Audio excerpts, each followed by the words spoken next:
In team sports, it's a little easier to build friendships and strong relationships. But even then, teammates sometimes get along worse with each other than they do with their opponent. If you follow soccer, you've probably seen interviews where Cristiano Ronaldo said he had nothing more than a professional relationship with most of his teammates at Real Madrid and even during his time at Manchester United.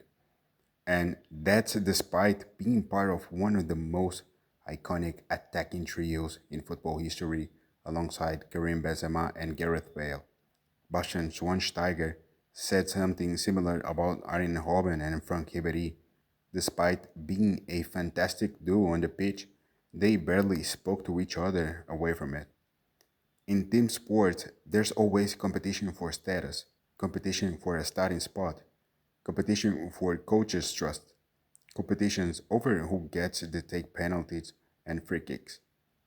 But eventually, whether they like each other or not, they're forced to work together if they want to win championships. In MMA, it's completely different. It's a 100% individual sport. The ego gets amplified. Only one person wears the belt. Only one person gets the glory. That's why, once they reach a certain level, many fighters choose not to stay in a giant gyms like American Top Team. Instead, they build their own personalized camp tailored specifically to their needs, schedules, coaches, and training partners. We've seen stories like Rashad Evans and Jon Jones, former teammates who eventually became rivals.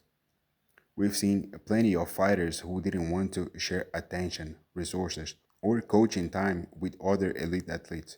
There was even the situation where Islam Makhachev called Belal Muhammad his brother because they had trained together, but then he seemed pretty happy after Belal lost because that opened the door for Islam to move up and challenge JDM for a second belt.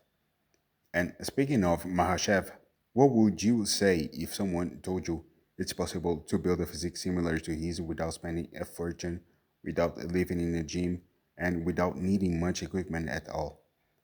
Using mostly bodyweight training and very little equipment, it's possible to build impressive muscle strength and definition.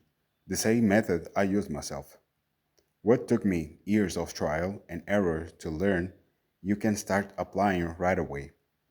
After 9 years of training, I've packed everything I've learned into an online coaching program specifically designed for beginners who want to transform their physique. My contact information will be in the description below. Click in the link, reach out, and start your transformation before 2026 comes to an end. Now, let's get back to the video. Everything I mentioned so far is why I've always felt that sooner or later, the relationship between Jon Jones and Alex Pereira had the potential to become radioactive, if you know what I mean. They've always shown a great deal of respect for each other, but I've often wondered whether that respect would have survived if their interests ever collided. Whether there was over the heavyweight title or even the unofficial GO title if Jones had fought on the White House card. Right after Pereira's loss, Jones posted that famous video wearing a gold chain around his neck. Even before the fight, he openly said that he was rooting for Cyril Gane to win because he believed if Gane wins, he would probably beat Alex Pereira. Pereira really didn't appreciate that. On his YouTube channel, he questioned Jones' attitude and said he don't understand why Jones would do that with someone that never disrespected him. To be fair, Jones later clarified his comments. He said his intention was never to disrespect Alex Pereira. According to him, the message was directed at his critics and doubters, not at Poatan. As for what happened on the White House card, the result alone doesn't prove much. Yes, Jones submitted Cyril Gane in dominant fashion, but styles make fights, and MMA math rarely works.